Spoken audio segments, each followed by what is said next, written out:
This is a brief video on canned email responses. The canned response commands are in the new message window under the More Options drop-down menu.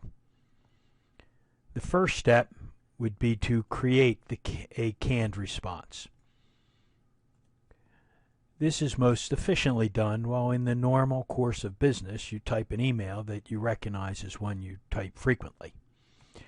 Once you've typed the email, simply go to the More Options menu, choose Canned Responses, and for your initial response, the only option available, New Canned Response.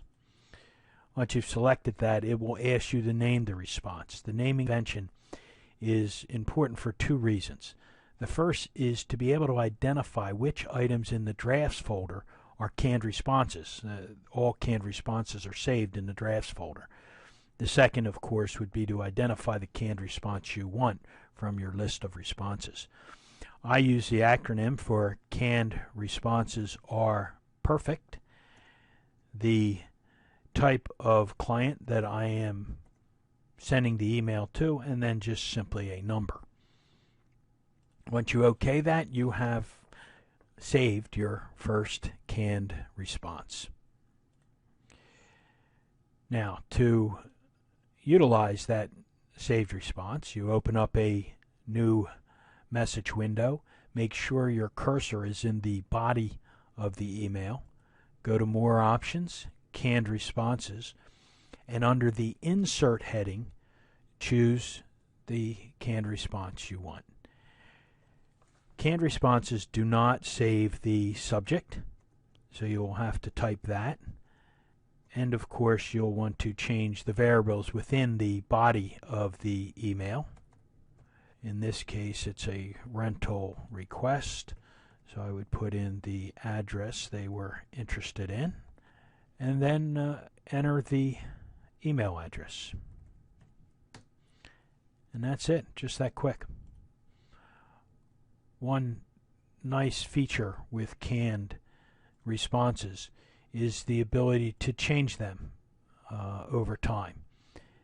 If you recognize perhaps a weakness or you want to improve the wording of the email, you simply make those changes.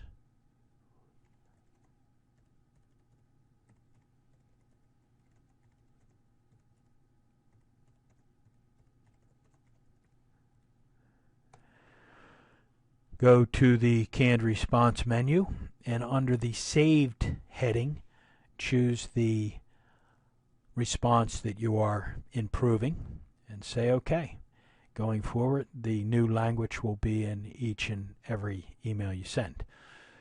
Finally, I'd like to just quickly look in the drafts folder so you can see how important it is to name the responses so you can identify them easily in a list.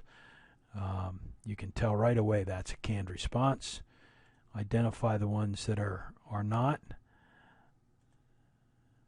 These bottom two are mail merges, you can see with the use of the inserts, and discard it. And then you don't risk deleting one of your saved responses. That's it for now. Hasta luego.